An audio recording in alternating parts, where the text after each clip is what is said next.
नमस्कार साथियों, स्वागत है आप सभी का वाईफाई स्टडी 2.0 पर। मैं हूं अंकित अवस्थी। आप हैं मेरे साथ में एक ऐसी खबर पर चर्चा करने के लिए जो कि इस समय नेशनल मीडिया में काफी ज्यादा सुर्खियों में है। और सुर्खियों में होने की वजह है कि भारत का एक हिमालयन राज्य नाम है जिसका उत्तराखंड, वहां पर लगभग 4000 परिवारों पर घर का संकट मंडरा रहा है, ऐसी खबर है। अब ये क्या है कहानी, इस कहानी को आज के सेशन में विस्तार से समझेंगे। लेकिन उससे पहले जिन जगहों पर घर का संकट मंडरा रहा है उनकी पीछे की कहानी क्या है, क्यों अब इस बात को लेकर के सुप्रीम कोर्ट पर निगाहें टिक गई हैं, क्यों इस पूरी घटना के अंदर हिंदू मुस्लिम का एंगल तलाशा जा रहा है, क्या है रेलवे का एंगल इस पूरी कहानी में, क्यों इस प्रोटेस्ट को शाहीन बाग प्रोटेस्ट के साथ जोड़कर देखा जा रहा है, क्यों इस बार 4000 परिवारों के जो पीड़ित लोग हैं जिनके घर से छत छीनने का या जिनके छत छीनने का सर से अंदेशा है, वो लोग वही तरीका वापस अपना रहे हैं, प्रोटेस्ट का रोग रिलेट क्यों कर रहे हैं शाहीन बाग से। ये सारी बातें आज के सेशन में आपके साथ चर्चा में आएंगी। तो चलिए शुरू करते हैं। सबसे पहले आपके सामने मैप के माध्यम से थोड़ा सा बताने का प्रयास कि कहाँ की है कहानी, ताकि आप उसे दिमाग में रिलेट कर पाएं। जैसा आप जानते हैं कि हिमालय, उत्तराखंड, आपके हिमाचल प्रदेश, उत्तराखंड और उत्तराखंड के बाद नेपाल, यहाँ वाला जो क्षेत्र है जिसे आपकी एक तरह से वेस्टर्न हिमालयन क्षेत्र कहते हैं, हिमालय के गोदी में बसा, हिमालय के में बसा उत्तराखंड। और जब आप उत्तराखंड के तराई की तरफ आते हैं, यानी कि पहाड़ से तलहटी की तरफ जब आप आते हैं, तो तलहटी के किनारे पर, जैसे इधर की तरफ देहरादून शायद आपको विजिबल हो, इधर की तरफ आपको एक जगह विजिबल है, दैट इज हरिद्वार। ये तो आपको एक तरफ वाला क्षेत्र दिखाई दिया। और अगर आप इस तरफ देखते हैं तो यहां पर आपको देहरादून हरिद्वार के अपोजिट साइड इस तरफ हल्द्वानी दिखाई पड़ता है। हल्द्वानी यहीं से थोड़ा सा ऊपर चलते ही नैनीताल है। यदि कभी आप बाई रोड नैनीताल जाएंगे या बाई ट्रेन नैनीताल जाएंगे तो हल्द्वानी तक आप प्लेनर एरिया में जाते हैं। फिर नैनीताल के लिए ऊपर ट्रेन अवेलेबल नहीं है, बाई रोड ही आप जाते हैं। Haldwani is the last stoppage, Kathgodam. तो यहां पर हल्द्वानी जो है, यहां जब मैं बार बार बोल रहा हूं लास्ट स्टॉपेज, इसके पीछे थोड़ा सा मकसद यह है आपको बताने का कि उत्तराखंड में ट्रेन कहां तक जाती है। तो ये वाली जो जगह है, फिर यहां से काशीपुर के लिए भी ट्रेन है, रामपुर के लिए भी ट्रेन है। तो यहां जो हल्द्वानी आपको दिखाई दे रहा है जगह, असल में पहले उत्तराखंड जो है वो यूपी का हिस्सा हुआ करता था, है ना। उत्तराखंड जो है वो यूपी का ही एक भाग था। तो हल्द्वानी जो है, ये वाला पूरा क्षेत्र चूंकि हिमालयन क्षेत्र है, हिमालय के आसपास काफ़ी ज़्यादा पेड़ पौधे और वनस्पतियां उगी हुई हैं, तो इस हल्द्वानी वाले क्षेत्र में लकड़ी का कारोबार बहुत होता था, है ना। बड़े बड़े पेड़ जो हैं, उनसे लकड़ी से जो बनने वाले उद्योग धंधे हैं या लकड़ी का इस्तेमाल होकर के, चाहे वो ट्रेन की स्लीपर बनने हों या फिर जो पटरियों के नीचे बिछाने वाले जो लकड़ियों के, वो शायद वो भी स्लीपर ही कहलाते हैं, वो जो हो, उन सब का बनने का काम यहाँ पर होता था। ठीक है, तो ये मैं थोड़ा सा आपको इंपॉर्टेंस बता रहा हूँ। ट्रेन के इर्द गिर्द क्यों घूम रहा हूं, क्योंकि मसला फिलहाल ट्रेन पर ही टिकने वाला है। ठीक है, क्योंकि अब उत्तराखंड का हिस्सा है हल्द्वानी, यहीं से आगे तुरंत हिमालय की पहाड़ियां दिखना शुरू हो जाती हैं। नैनीताल की तरफ जब आप जाते हैं तो पूरा पहाड़ पे ही चढ़ के जाते हैं, आप यूं समझें। ठीक है, चलिए, तो अब यहां पर क्या हो रहा है, कुछ इस प्रकार से आपको लोग बैठे दिखाई दे रहे हैं। पूरे हल्द्वानी में नहीं, हल्द्वानी रेलवे स्टेशन के नजदीक क्षेत्र जो है, वहां एक बसी हुई बस्ती है, एक कॉलोनी कहिए या फिर अवैध कॉलोनी कहिए। अवैध क्यों कहिए, क्योंकि केस असल में वैध वर्सेस अवैध का ही चल रहा है। ठीक है, हम तो जज हैं नहीं, तो कोर्ट जो फैसला करेगी, कौन सी कोर्ट, सुप्रीम कोर्ट। आज फैसला होने वाला है, सुनवाई होने वाली है। अब फैसला आज हो पाएगा या नहीं, थोड़ा सा गलत स्टेटमेंट है ये। आज सुनवाई करेगी सुप्रीम कोर्ट, किस मसले पर, कि ये जो कॉलोनी में लोग दिख रहे हैं ये सही है या गलत। आपको यहां पर ये जो बोर्ड दिख रहा है, ये हल्द्वानी स्टेशन को दिखाने वाला बोर्ड है। रेलवे स्टेशन पर जब आप कभी जाएंगे तो आपको इस तरह का बोर्ड दिखाई देगा। पूरे वर्ष में, भारतवर्ष को अगर आप देखें तो सबसे इंपॉर्टेंट जो चीज है वो है रेलवे की भूमि पर होने वाला एनक्रोचमेंट। आप पूरी रेल यात्रा कहीं से भी करते हुए निकल जाइए, रेल की पटरियों के किनारे अवैध बस्तियां जो हैं वो बहुत बड़ी मात्रा में बसी हुई हैं। इसको देखने के दो तरीके हैं, दो एंगल्स हैं। कुछ लोग इस बात को इस तरह से देखते हैं कि भारत में देख लीजिए कितनी ज़्यादा असमानताएं हैं। असमानताएं हैं, इस वजह से लोग झुग्गी झोंपड़ियों में रहने के लिए मजबूर हैं। वहीं दूसरी तरफ एक एंगल ये कहता है कि पूरे देश में रेलवे की जो भूमि है उस पर कब्जा आसान था, तो इसलिए एनक्रोचमेंट करते हुए इस आसपास के क्षेत्र में जो अवैध प्रवासी कहिए, जो एक राज्य से दूसरे राज्य में अवैध तरीके से रहने चले आए, जिनके पास में कोई पट्टा तो नहीं था लेकिन उन्होंने घर बना लिया, तो वो कहाँ बनाया? तो वो रेलवे की भूमि पर बनाया। ठीक है, तो असल मायने में ये कोई दूसरे देश के लोग नहीं है, एक ही देश के लोग हैं, काम करने के लिए इधर से उधर जाते हैं, लेकिन जब जगह नहीं मिलती रहने की तो रेलवे की जो भूमि होती है, जो खाली पड़ी भूमि होती है, उस पर बना करके झुग्गी रहने लगते हैं। अगर आप दिल्ली स्टेशन पर भी जाएंगे तो पूरे रास्ते आपको चारों तरफ, अगर मतलब रेलवे के दोनों तरफ लाइन पर आप देखेंगे तो वहां पर आपको अवैध बस्तियों का निर्माण होता हुआ दिखाई देगा। निर्माण होता हुआ क्या मतलब, एग्जिस्ट करती हैं ऑलरेडी, वहां पर लोग रहते हुए दिखाई देंगे। ठीक है, कुछ इस तरह का नज़ारा सामान्यतया रेलवे की भूमि के आसपास दिखाई पड़ता है। अगर आप इस जगह को ध्यान से देखें, थोड़ा सा कंजस्टेड एरिया आपको दिख रहा है, रेलवे की पटरी के किनारे आपको यहाँ पर बने हुए मकान दिखाई दे रहे हैं। इस भूमि में ये निर्माण जो है, इसके जस्ट साइड में शायद विजिबल हो तो आपको ना एक नदी का सा हिस्सा दिखाई देगा। एक मिनट, अब शायद ये विजिबल हो, ये नदी का एक हिस्सा सा बना हुआ दिखाई दे रहा है। इट इज नॉन एज गोला नदी। इस गोला नदी के कारण सारा विवाद शुरू हुआ है। असल में इस गोला नदी में से लोग बजरी का माइनिंग करते हैं, सैंड माइनिंग करते हैं, और सैंड माइनिंग करने वाले जो अधिकांश लोग हैं वो इस बस्ती के रहने वाले लोग हैं, ऐसा एक बार एक याचिका में बताया गया था। क्यों बताया गया था? याचिका कहां लग गई, क्या हुई थी? वर्ष 2013 में गोला नदी पर बना हुआ एक ब्रिज गिर गया था। जांच बैठी, शिकायत हुई, परिणाम निकल कर आया कि गोला नदी के किनारे रहने वाली ये जो अवैध बस्ती है, जो कि रेलवे के किनारे की भूमि पर बसी है, इस बस्ती के द्वारा इस मिट्टी की माइनिंग की गई और उस माइनिंग के कारण पुल जो है वो टिक नहीं पाया और वो गिर गया। कोर्ट ने 2013 में आदेश दिया कि इस बस्ती को हटा दो। अब उस दिन 2013 को जो दिया गया आदेश है कि रेलवे की भूमि पर बसे हुए ये लोग, जिनकी वजह से गोला नदी का रिवर का ब्रिज गिरा, इन लोगों को हटा दो। उसके बाद का यह परिणाम है। अर्थात आदेश की पालना जब आने के लिए प्रशासन सड़कों पर आया तो लोग अपने द्वारा प्रोटेस्ट करने के लिए इस तरह से सड़क पर दिखाई देने लग गए। लोग अपने बच्चों के साथ, ये बच्चे और ये महिलाएं यहां पर दिखाई देने लगे। आपके दिमाग में यह प्रश्न बहुत तेजी से उमड़ सकता है कि इस पूरे प्रोटेस्ट में, इस पूरी कॉलोनी के अंदर क्या पुरुष नहीं रहते हैं? क्या पुरुष के बिना कॉलोनी है क्या? नहीं, पुरुष हैं, लेकिन प्रोटेस्ट में महिलाएं और बच्चे हैं। इसके पीछे के ऊपर काफी राजनीति हो रही है। क्या कि महिलाएं जो हैं वो शाहीन बाग से मैच करना आसानी से दिखाई देती हैं, नंबर एक। दूसरा, अगर आप इनके पहनावे को गौर करें तो एक बात बहुत सिंबॉलिकली समझ में आ रही है कि ये मुस्लिम महिलाएं हैं। अर्थात इसमें एक और राजनीतिक एंगल एंट्री करता है और वो ये है कि यहां पर मुस्लिमों की बस्ती को गिराने का प्रयास किया जा रहा है। तो उम्मीद है कि आपको इन शॉर्ट बहुत सी बातें एक ही लाइन में समझ में आ गई होंगी। हालांकि यहां पर मेजॉरिटी मुस्लिम है, माइनॉरिटी में और भी रिलीजन है, यहां पर हिंदू भी हैं, लेकिन ये जो बस्ती है जिसे गिराने को लेकर प्रोटेस्ट हो रहे हैं कि इसे ना गिराया जाए, जिसमें लगभग 4000 घर हैं, जिसमें एक्सपेक्टेड है 40-50 हजार के आसपास लोग भी प्रभावित होंगे, इसको लेकर के यहां पर विरोध चल रहा है। तो उम्मीद है कि अब आपको यह समझ में आ गया जगह कहां की है, हल्द्वानी की है। हल्द्वानी के अंदर कहां पर जगह है? हल्द्वानी रेलवे स्टेशन पर रेलवे की जगह है।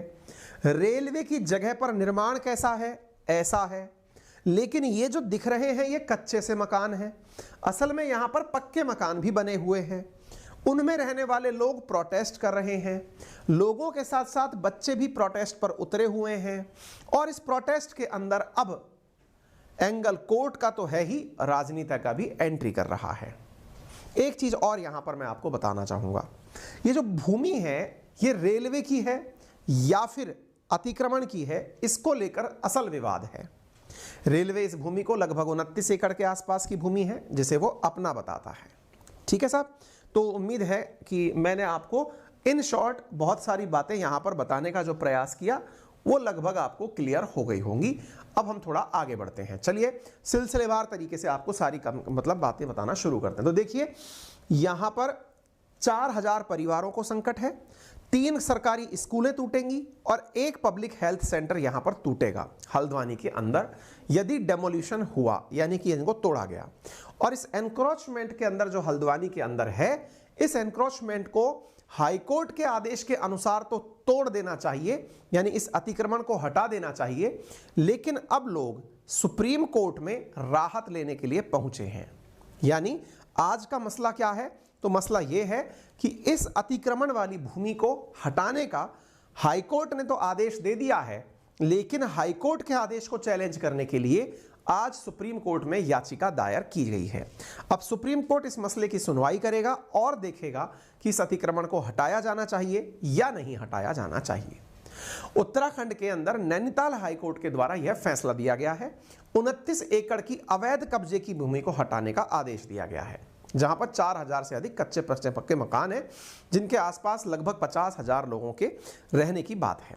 इस केस के अंदर जो प्रभावित पक्ष है, उनकी तरफ से केस लड़ने के लिए आए हैं सलमान खुर्शीद, जो कि कांग्रेस के नेता हैं, पहले मंत्री भी रह चुके हैं सुप्रीम कोर्ट में, इसमें प्रभावित पक्ष की पैरवी करेंगे। और वहीं प्रशांत भूषण, जो कि पहले कनेक्टेड रहे हैं, एक्टिविस्ट एंड लॉयर हैं, आम आदमी पार्टी से जिनका लंबा संबंध भी रहा है, वरिष्ठ वकील हैं, और ये भी प्रभावित पक्ष की तरफ से यहां पर अपनी बातें रखेंगे। घटना कब से शुरू हुई? रिसेंटली हाई कोर्ट ने ताजा आदेश 21 दिसंबर को दिया था। रेलवे से कहा था कि हल्द्वानी में जो भी अतिक्रमण की भूमि है इसको खाली करवाया जाए। उसके बाद में additional division rail manager ADRM administrative officers के साथ में यहां पर लगे हुए एनक्रोचमेंट को हटवाने के लिए पहुंचते हैं और वो तस्वीरें वायरल होती हैं। उसके बाद से लोगों का प्रोटेस्ट शुरू हो जाता है। लोगों के प्रोटेस्ट में जो सबसे इंपॉर्टेंट चीज थी वो ये थी कि भाई जब लोग यहां पर प्रोटेस्ट कर रहे हैं, क्योंकि प्रशासन अपन को केवल और केवल ऑर्डर की पूर्ति के लिए यहां पर आया हुआ है कि भाई अगर हमको आदेश दिया गया है कि जगह खाली करानी है, तो जगह खाली कराने के लिए हमें क्या क्या तरीके अपनाने होंगे, यहां पर पूरी चीजें चल रही हैं। ठीक है, अच्छा, अब चूंकि यहां पर सब तरह के पद वो बने हुए हैं, तो एक चीज यहां पर निकल के आती है और वो ये है कि कुछ लोगों का तो कहना है कि साहब यहां पर जो घर बने हुए हैं उन घरों पर अतिक्रमण तो आपकी जो भाषा में है वो तो ठीक है, लेकिन असल मुद्दा ये है कि यहां पर लोगों का जो मानना है, एक मिनट,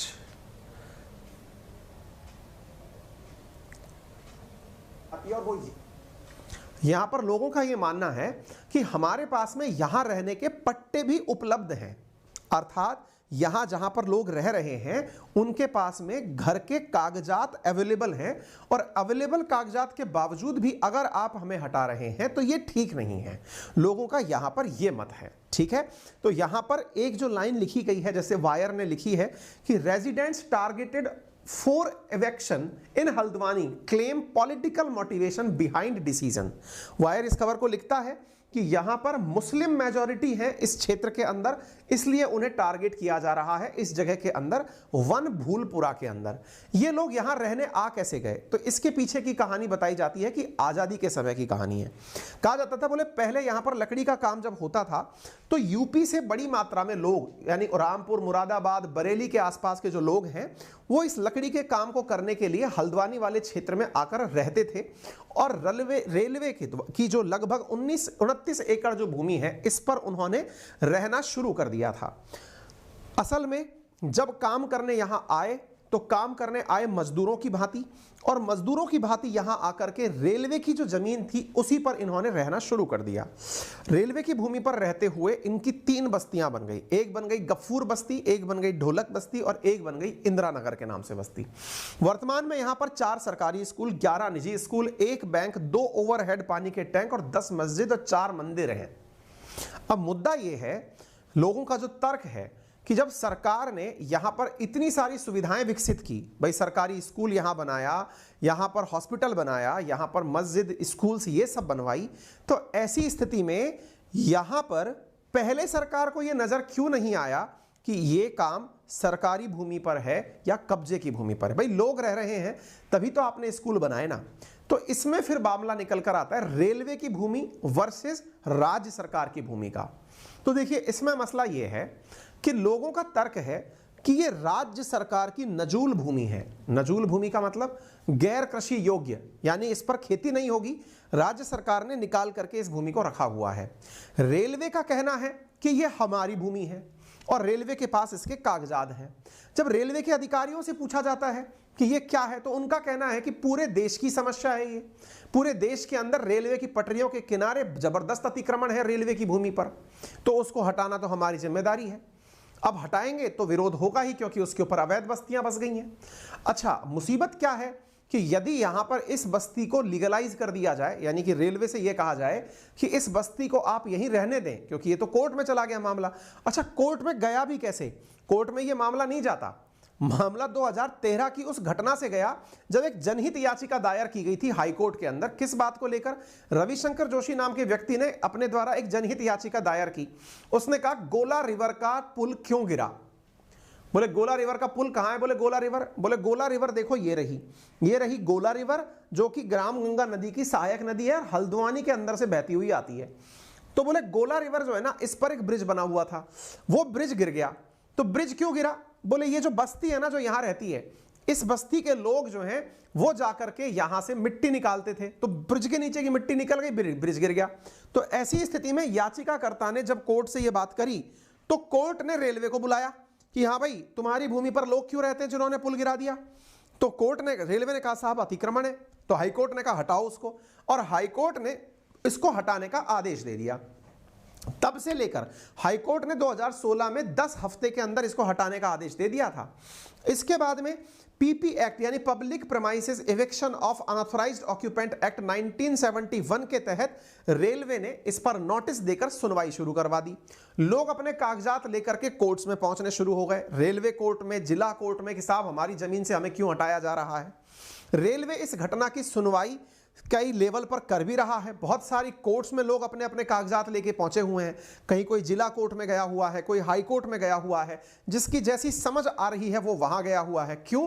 क्योंकि जब जिला कलेक्टर से पूछा गया कि आपका क्या रोल है, तो उन्होंने कहा कि हम तो पूरी तरह तैयार हैं, मुख्यमंत्री पुष्कर सिंह धामी हैं, हमारी पूरी तैयारी चल रही है, हमने प्रशासन से और पुलिस की मांग की है और हम हटा देंगे।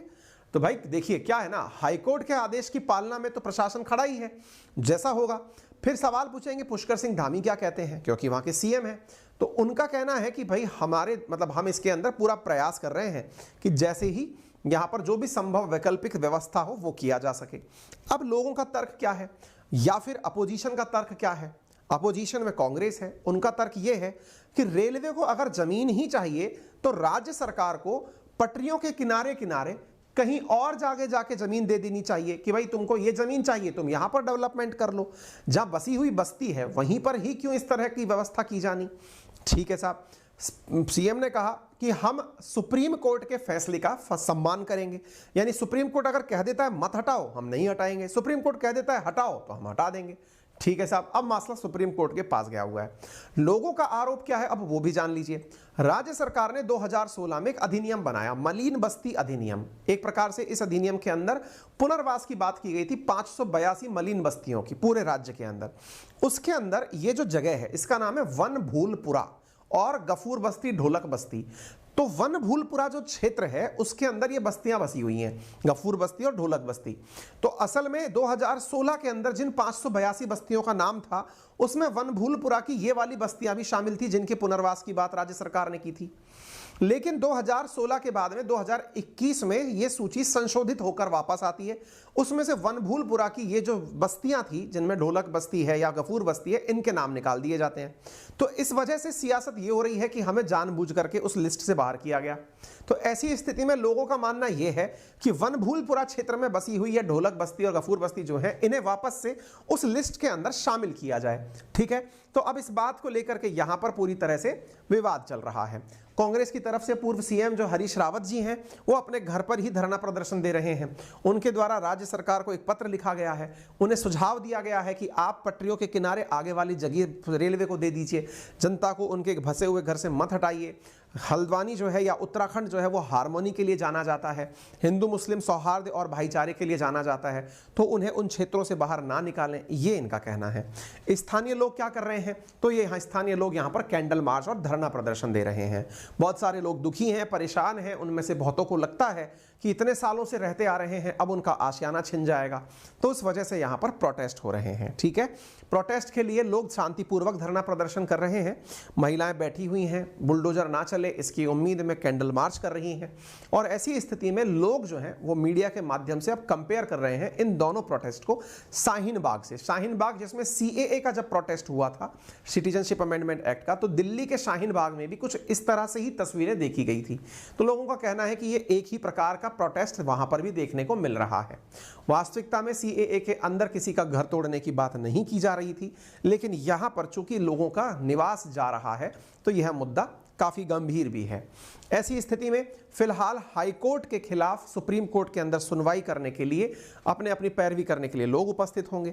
यहां पर सुप्रीम कोर्ट की तरफ से सलमान खुर्शीद इस मामले की सुनवाई कराने के लिए, यानी कि एज ए वकील जो है वो इस प्रभावित पक्ष की तरफ से प्रस्तुत हो रहे हैं। सलमान खुर्शीद कांग्रेस के नेता हैं और फॉर्मर मिनिस्टर भी रह चुके हैं एक्सटर्नल अफेयर के अंदर इंडिया के अंदर। ठीक है, चलिए, तो फिलहाल के लिए इतना ही। जानकारी पसंद आई हो तो अपने सभी साथियों से साझा करें, विषय वस्तु क्लियर हो गई हो तो आप भी अपनी राय कमेंट बॉक्स में हमें बता सकते हैं। ठीक है, इसके अतिरिक्त हमने आपसे कहा था आज से हमारा सेशन शुरू हो रहा है विधिवत रूप से। हमारे द्वारा फाउंडेशन बैच जो हमारा स्टैटिक जीके का है, वर्ल्ड ज्योग्राफी का है, वो शुरू हो चुका है। जो विद्यार्थी सुबह उस क्लास में थे वो कमेंट बॉक्स में अपना सुबह का फीडबैक जरूर बता सकते हैं, ताकि अन्य विद्यार्थियों को भी समझने में आसानी मिले कि हाँ यह कोर्स कैसा था।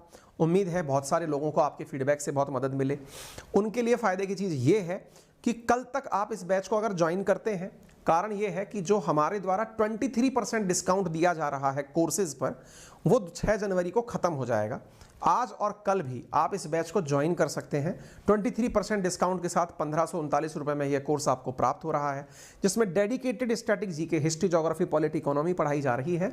लाइव डाउट डिस्कशन भी है, लाइव क्लासेस भी हैं। ये सब चीज़ें मैं आपके साथ में रोजाना सुबह डिस्कस कर रहा हूँ, आप मेरे साथ पढ़ेंगे। ये डेडिकेटेड गोल है, इसमें कोई और गोल का विद्यार्थी एंट्री नहीं कर पाएगा। यदि किसी ने एसएससी का या डिफेंस का सब्सक्रिप्शन ले रखा है वो इसमें एंट्री नहीं करेगा। ये गोल ही अलग है, जनरल अवेयरनेस बाय अंकित अवस्थी। इसलिए ही दिए गए लिंक पर क्लिक करके आप इसे बाय कर सकते हैं। हाँ, कल के बाद आपको ये 10% डिस्काउंट पर ही मिलेगा, यानी 199 रुपीज़ आपके जो हैं वही माफ़ होंगे, तो लगभग 1800 का फिर पड़ेगा। बाकी मर्जी आपकी है, अगर आप चाहें तो आप इसे देख सकते हैं। फिलहाल के लिए इतना ही, अपना ख्याल रखें। धन्यवाद। लिंक कमेंट बॉक्स में और डिस्क्रिप्शन में दिया गया है।